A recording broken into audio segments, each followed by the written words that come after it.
Halo, Pace Bene, jumpa lagi masih di channel yang sama di Mea Culpa. Hari ini kita mau berbicara tentang seorang kudus yang diperingati oleh gereja. Dialah Santo Stefanus. Sebelum berbicara lebih banyak tentang orang kudus ini, masih saya ingatkan jangan lupa untuk bagikan video ini jika dirasa itu baik, penting, dan berguna. Dan jangan lupa untuk subscribe channel ini. Dan terutama sebenarnya jangan lupa untuk membunyikan lonceng notifikasi untuk menyatakan bahwa ada video baru. Semoga saja saya punya semangat yang tetap baru untuk menyajikan video-video lain yang berbau kekristenan, kekatolikan, kehidupan kita di channel ini. Kita mau berbicara tentang Santo Stefanus. Barangkali ada di antara kita yang pernah mendengar nama ini. Stefanus, jangan-jangan ada di antara kita yang memiliki nama Stefanus.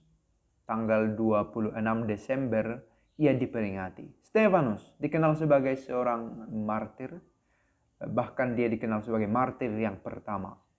Dan ada banyak orang yang memakai gelar Stefanus, ada juga pernah paus yang menjabat dengan nama itu. Tetapi Stefanus yang ini adalah yang pertama kita kenal dengan sebutan yang paling khas, Stefanus sang diakon. Dalam ibadat pagi harian, ada satu bacaan singkat dari Kisah Para Rasul yang menunjukkan perannya ketika peran Stefanus bersama dengan diakon-diakon yang lain yang dipilih untuk membuat pelayanan. Dikatakan dalam Kisah Rasul 6 ayat 2-5 begini. Tak patut kami melalaikan pewartaan sabda Allah karena melayani pembagian nafkah sehari-hari. Maka dari itu saudara-saudara, pilihlah 7 orang dari antaramu yang harum namanya, penuh Roh Kudus, serta penuh kebijaksanaan. Mereka itu akan kami angkat untuk melaksanakan tugas tersebut. Kami sendiri akan memusatkan seluruh perhatian pada doa dan tugas pewartaan sabda. Itu dinyatakan oleh para rasul pada waktu itu, dan usul itu diterima baik oleh seluruh umat. Dan disebutkan bahwa Stefanus terhitung salah satu dari antara pelayan yang dipilih itu. Diperkirakan dia hidup sekitar tahun 20-an dan bahkan tahun 10 sebelumnya, dan meninggal tahun sekitar 35. Dia dikenal sebagai martir yang pertama dan lebih dikenal sebagai martir sang diakon. Sang diakon, diakein, itu melayani dalam bahasa Yunani. Sangat sedikit informasi yang bisa dihimpun terkait siapa itu Stefanus. Tetapi dikenal bahwa dia memiliki nama berbau Yunani, tetapi sebenarnya asalnya dia adalah seorang Yahudi.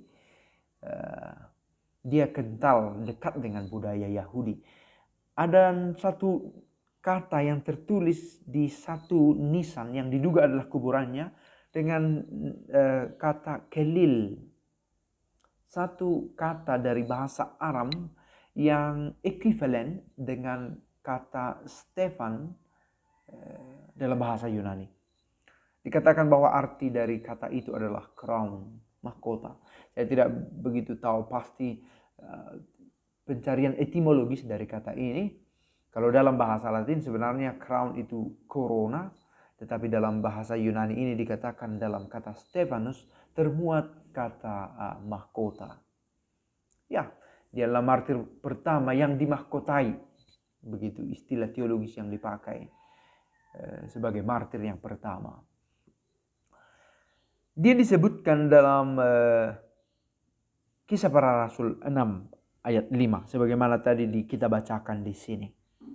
Dia dikenal sebagai seorang pria yang penuh dengan iman dan penuh dengan Roh Kudus. Dan dia dipilih sebagai salah satu diakon sebagaimana dibacakan tadi dalam bacaan Kisah Para Rasul untuk memberikan pelayanan kepada para yatim piatu dan janda. Pelayanan karitatif. Sementara para rasul memberikan pelayanan di bidang pewartaan, dan para diakon ini memberikan pelayanan di bidang karitas, karya kasih, karya amal. Tetapi dikatakan bahwa Stefanus juga menghabiskan banyak waktunya untuk berkhotbah di antara orang-orang Yahudi, orang-orang Yunani dengan latar belakang budaya Yunani. Dia berkhotbah dengan khotbah-khotbah yang terang, yang jelas, dan menggerakkan hati banyak orang. Dia mengundang perhatian banyak orang untuk akhirnya tertarik kepada Kristus. Dan dia juga dikatakan menyajikan mukjizat-mukjizat, miracles di dalam praktek hidupnya sehari-hari. Dia sungguh menarik banyak perhatian dari banyak orang. Dan tentu itu sejalan. Perhatian banyak orang untuk mau mengikut dan perhatian banyak orang untuk semakin menolak kehadirannya. Tentu banyak orang yang terganggu dengan kehadiran Kristus, dengan para pengikutnya. Maka Stefanus juga mengalami hal itu. Dan dikatakan di sini, kita ringkas pada pewartaan selanjutnya tentang Stefanus. Stefanus akhirnya dihukum di bawah hukum Musa yang berlaku. Apakah karena dia dianggap sebagai pengajar palsu? Salah satu tuduhan yang bisa dialamatkan kepadanya dari point of view-nya Yahudi dan memberikan pengajaran tentang sekte lain. Dan akhirnya dia dirajam dengan dilempari dengan batu di luar kota Yerusalem. Dan Saul, sebagaimana kita kenal kemudian dengan nama Paulus, juga memberikan kesaksian tentang itu. Dan sangat terkenal kata-kata terakhir yang diucapkan oleh Stefanus, Tuhan Yesus, terimalah rohku. Dan dia juga mengatakan setelah kalimat itu, permintaan supaya orang-orang yang merajam dia, yang menyiksa dia, diampuni. Stefanus dikuburkan dalam satu makam. Dan dikatakan makamnya ditemukan pada tahun 451. Tentu data ini benar-benar bisa diragukan. Tetapi sebagai sebuah tradisi, sebagai sebuah keyakinan, kita tahu bahwa Stefanus benar-benar eksis. Dia pernah hidup.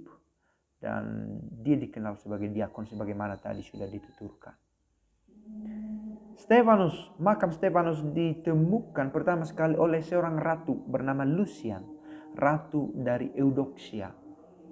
Ratu ini hidup sekitar tahun 450-an, oke. Bukan lahir tetapi berkuasa tahun 450-an sampai 460. Dan dia akhirnya membangun sebuah gereja sebagai bentuk apresiasi, penghormatan atas karya-karya dari Stefanus pada masa hidupnya. Akhirnya, para sahabat, mea culpa, kita bisa belajar sesuatu dari pribadi Stefanus. Semoga kita pada zaman sekarang ini mau juga mewarta, membagikan karya keselamatan, baik secara verbal maupun dengan perbuatan nyata. Serentak itu diperlukan supaya semakin nyata kisah kelahiran Kristus itu, karya keselamatan Kristus, dan kebaikan-kebaikan yang Kristus buat, sehingga kita punya alasan untuk semakin percaya kepadanya sebagai putra Allah.